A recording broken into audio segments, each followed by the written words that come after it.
It started with a single survey marker. Then came the heavy equipment, the endless noise, and the sudden, sickening realization. The entire new HOA subdivision, 35 houses deep, was being built directly on land that had been in his family for 3 generations. The HOA, drunk on power and legal loopholes, simply decided his deed didn't matter. But they forgot one crucial thing. The vast, century-old irrigation dam sitting just uphill from their perfect, illegal development. They claimed his land. He decided to show them what true ownership looked like. What happens when a man with nothing left to lose controls the one thing an entire community depends on? The land had always been theirs. Not in the transient way a suburban deed granted ownership, but in the deep-rooted sense of lineage. Our subject, simply known in this valley as Elias, was the 3rd generation to walk the borders of the property. It was a sprawling, uneven parcel on the north side of the valley, mostly untouched wild grassland that sloped gently down toward the fertile basin below. His family had always been ranchers, but Elias had transitioned into a quieter life, keeping the house and the core acreage while selling off some distant pastures years ago. Land he thought was worthless scrub. Life was slow, predictable, and deeply satisfying. His days were measured not by the clock, but by the rhythm of the valley. The morning shadow of the ridge, the heat shimmering off the dry earth, the evening chill that crept down from the mountains. His house, a sturdy, sun-bleached structure of stone and timber, looked out over a landscape that felt ancient and personal. It was a landscape defined by water, specifically by the immense old-growth irrigation dam his grandfather had helped build, a marvel of early engineering that fed a vast network of ditches and sluices, nourishing the farms and ranches miles downstream. It sat on the high edge of his property, a quiet, massive sentinel. The first sign of the invasion was not a letter or a lawsuit, but the arrival of the surveyor's truck. Elias watched it from his porch, a flicker of irritation, then mild curiosity. The truck stopped just shy of the ancient, moss-covered stone wall that marked his southern boundary, a boundary that everyone in the valley, for nearly a century, had simply known. He waved. The surveyor, a young man with a nervous clipboard, gave a curt nod and began hammering small wooden stakes, a trail of white plastic flags winding through the sagebrush. They were mapping out the new Meadow Creek Estates, a massive, high-density residential development promising luxury living, and, more importantly, a powerful, brand-new HOA. The valley had always tolerated development, but this was different. This wasn't a handful of new homes. This was an entire community being carved out of the landscape.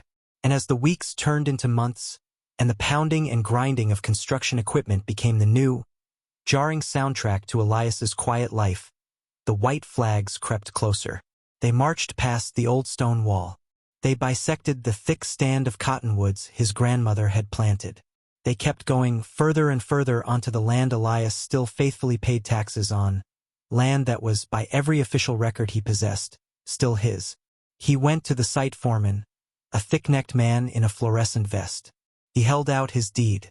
The foreman shrugged, pointing to a brightly colored, laminated plat map that showed a completely different property line. A line that conveniently swallowed a massive slice of Elias's acreage. "New survey, old man," the foreman had grunted. "The HOA owns this now." The feeling was not just anger. It was a cold, sick violation. His property, his legacy, was being literally paved over, reduced to a footnote on a developer's cheap blueprint. They hadn't just made a mistake. They had engineered an erasure. They were building their perfect, petty kingdom on the bones of his family's history. And Elias realized the HOA wasn't just a set of rules for a neighborhood. It was a legal weapon, now pointed directly at him. He was just one man against a corporate entity with unlimited legal budgets and a fresh, audacious survey. They had taken his land, believing he had no recourse. They believed their asphalt and stucco and their ironclad covenants were the true power in the valley. They had completely forgotten about the silent, massive structure on the highest hill of his remaining land, the one with the heavy iron wheel and the deep, dark intake channel. They forgot he still held the key to the valley's very lifeline. The conflict was no longer about a property line. It was about respect, history, and the quiet, devastating power of a man pushed too far. The HOA was building its dream. Elias was simply waiting for the first house to be fully framed before he started making his final, irreversible preparations. The initial shock of the illegal encroachment quickly settled into the heavy, demoralizing weight of a sustained legal and psychological war. Meadow Creek Estates was not just building homes. They were creating a fortress of bureaucratic malice, and Elias was their primary target. The HOA, a newly minted entity with an unervingly sleek logo and a board composed of the developer's eager, well-funded allies, began their campaign not with dialogue, but with paper. The first letter arrived 2 weeks after Elias's confrontation with the foreman. It wasn't a cease and desist. It was a fine. It was delivered by a private courier, sealed in an expensive, linen-textured envelope. The violation: failure to maintain approved property aesthetics. The fine: $1,000, payable immediately. The offense cited the visible deterioration of non-HOA adjacent structures, meaning the old, weathered stone wall and the sturdy timber shed his father had built. Elias stared at the absurd document, the first flicker of true, cold anger replacing the initial shock. This was not about upkeep. It was about intimidation. It was a test.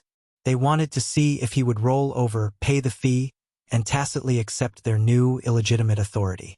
He threw the notice into the old wood stove, but the action felt hollow. The fines, he knew, would keep coming. And they did. The second notice arrived a week later. $1,500 for visual impairment of community entrance. The impairment was his mailbox, which, according to their newly drafted rulebook, did not conform to the approved Mediterranean revival-style standards. His simple, galvanized steel box had stood there for 50 years. The new notice demanded its immediate replacement with a specific, expensive, granite-clad monstrosity, and threatened to install one themselves and bill him $3,000 if he failed to comply. The absurdity deepened daily. His quiet, rancher's life was being scrutinized and judged by a committee that had only existed for 6 months. He received fines for his unmanicured pasture grass, excessive height and weed proliferation, on land they claimed to already own. He was fined for non-conforming outdoor storage because of a neatly stacked pile of winter firewood near his shed. Each letter was a small, calculated assault on his dignity, his way of life, and the history of his family on that land. The cumulative cost began to climb into the tens of thousands. The real blow came when he attempted to fight back. He hired a local, grizzled property lawyer, a man who believed in the old ways and the sanctity of a 100-year-old deed. The lawyer filed a quiet, solid injunction to halt construction on the disputed parcel. Elias felt a small, fleeting wave of relief, believing the law would quickly correct the trespass. But the HOA's legal team was a different beast entirely. A vast, faceless corporation that saw local law as a minor inconvenience. Their response was not a counter-argument on the survey lines. It was an avalanche of paper designed to bankrupt and overwhelm. They flooded the court with motions to dismiss, requests for endless discovery, and demands for depositions that turned Elias's life into a sequence of humiliating interviews about his financial history and personal character. The HOA's lawyer, a sharp, impeccably dressed woman from the city, treated the century-old deed like a quaint piece of fiction. She presented their survey, commissioned, paid for, and tailored to their needs as irrefutable truth.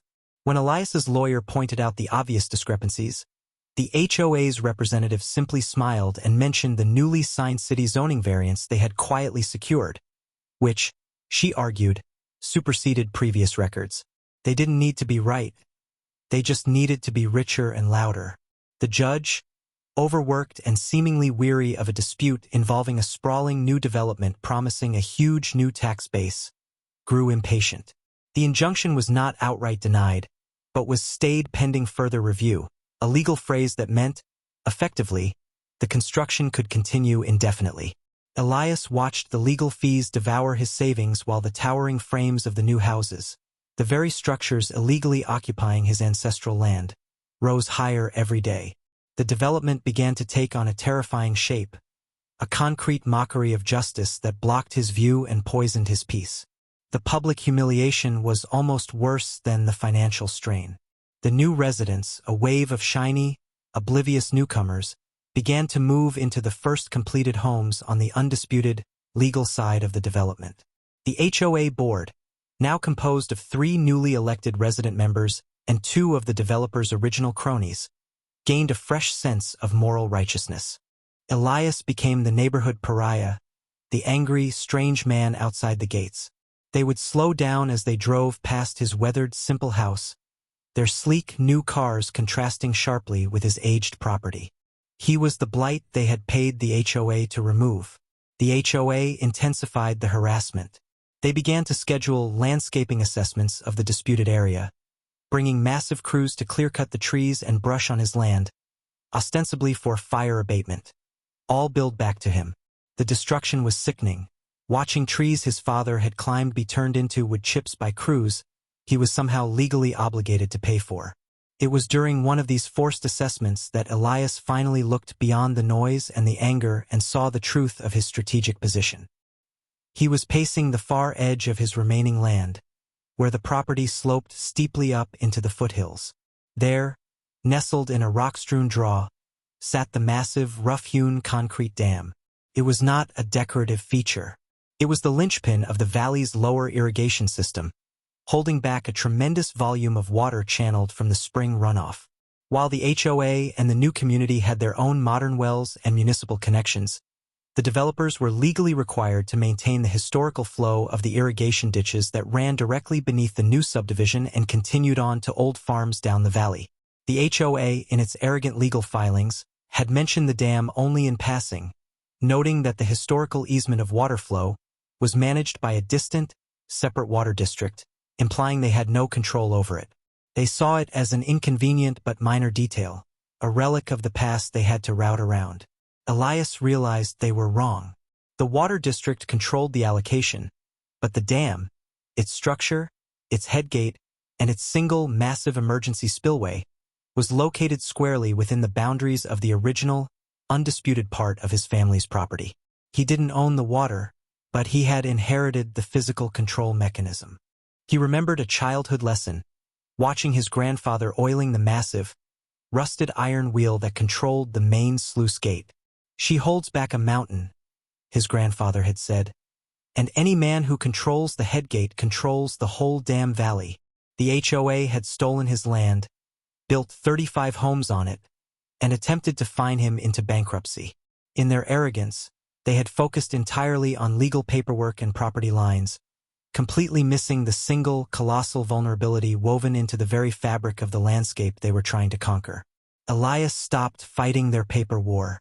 He paid the fines he had to, letting the rest pile up in a cold, determined stack. His lawyer was bewildered by the sudden silence. Elias simply told him to stall, to delay the inevitable court date as long as possible. He started spending his afternoons up at the dam, not to look at the water, but to study the mechanics of the headgate and the spillway. He was researching the hydraulic pressure, the soil saturation limits of the valley floor, and the geological stability of the ground where the 35 illegal houses now sat. He was preparing not a defense, but a counterstrike that would change the map forever. The HOA, seeing his quiet compliance and legal stalling, mistook his silence for surrender. They fast-tracked the final phase of construction on the disputed parcel, pushing hard to finish the final foundations before the eventual, inevitable judgment against Elias. They were victorious, they thought. They were laying the final sewer lines on the stolen land, totally unaware that the man they had humiliated was about to open the valve to his own, devastating form of justice. The final court date loomed, but Elias knew the law was too slow, too expensive, and too susceptible to the HOA's bottomless resources. The true climax wouldn't be found in a dusty courtroom. It would be delivered by the sheer, unyielding force of nature itself.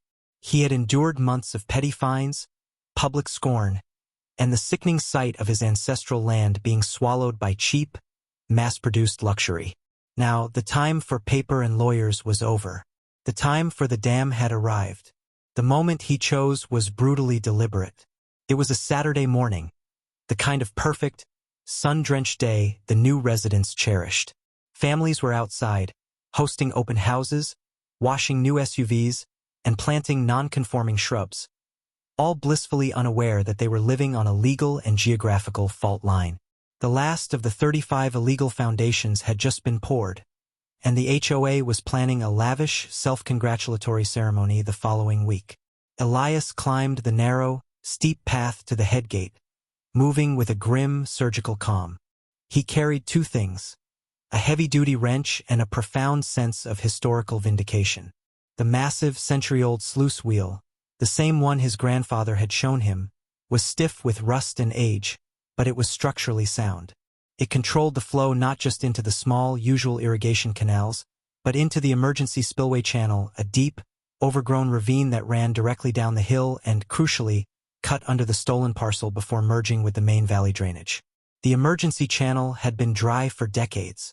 The HOA's engineers, seeing only an old depression, had ignored it entirely, paving over sections and running several key utility lines and sewer connections directly through its bed.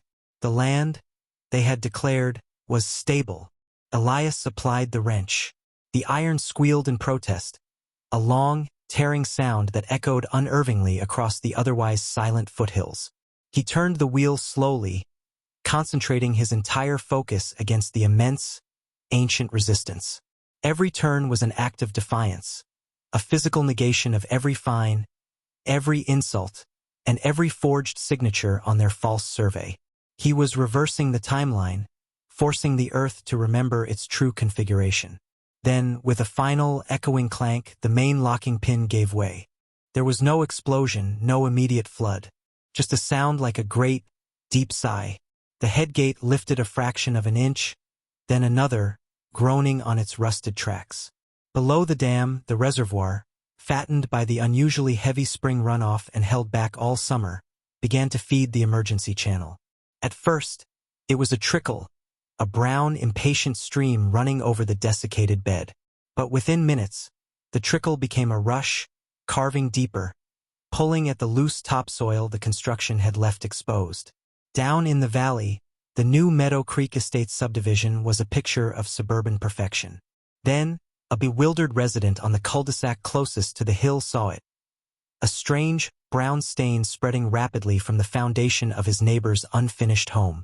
It smelled of earth and old water, and it spread quickly, soaking the finely graded soil.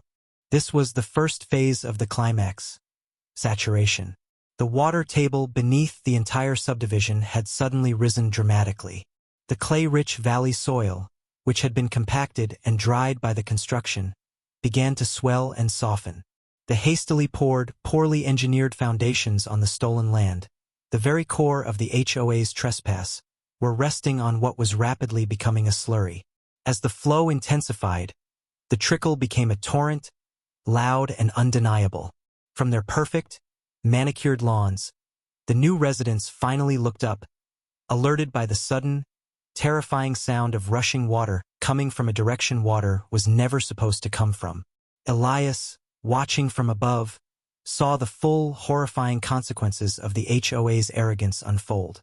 The water, following the path of least resistance, found the disturbed earth of the construction site and began to erode it with shocking speed.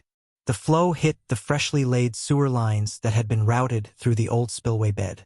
The joints, designed for slow seepage, failed instantly under the relentless, direct pressure of the surging water.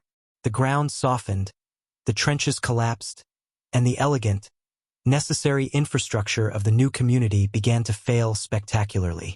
Then came the full confrontation. The current HOA president, a man named Victor who had spearheaded the legal crusade against Elias, raced up the hill, his face red with a mixture of disbelief and panic. He had seen the water. He had heard the distant cracking sound as the first of the sewer pipes fractured. Victor found Elias standing next to the still open headgate, his silhouette framed against the immense, churning reservoir. "You lunatic! What have you done? Shut that thing off now. You'll flood the lower valley," Victor screamed, his veneer of corporate calm shattering completely. Elias didn't raise his voice. He simply pointed toward the illegal foundations now sitting in pools of muddy, rapidly eroding water. "I opened the dam's emergency overflow," Elias stated, his voice flat, emotionless. The deeds for the land you've stolen clearly show that the emergency channel runs through it. Your development is built upon an easement that is legally obligated to carry this flow during periods of high runoff, and you paved it over. You were warned. You ignored the history of this land. Victor tried to reach the wheel, but Elias moved with the sudden, coiled speed of a man who had been patiently waiting for this moment. He held the heavy wrench, not as a weapon, but as a silent, unmoving barrier. "This is criminal," Victor roared, reaching for his phone to call the police, the fire department, anyone. "No," Elias countered. "It's an act of maintenance. My deed requires me to maintain the flow of this channel to prevent catastrophic breach. The breach is currently being caused by 35 illegal foundations that are obstructing a century-old, necessary water easement on land that is legally mine." As they argued, the water, now fully committed to the channel, began to undercut the edges of the stolen parcel. The mud turned slick, then viscous, and then, the ultimate shocking humiliation. The foundation of the very first model home, the one Victor had personally shown off, began to slip. It wasn't a sudden collapse, but a slow, sickening rotation, as the supporting earth beneath it liquefied and gave way, its concrete footing sinking into the mire. The sound was terrible, the screech of structural steel and the thwump of heavy lumber twisting under strain. The new, perfect house, built on a lie, was listing severely, its foundation visibly cracked, transforming instantly from a luxury asset into a total, unsalvageable loss. Victor stared, not at Elias, but at his sinking empire. The police sirens were just beginning to wail in the distance, a futile sound against the roar of the water.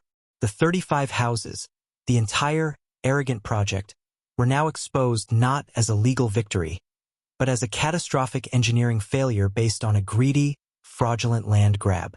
Elias had not just sued them, he had delivered a hydraulic judgment. He had not just sent a fine, he had released the flow of retribution.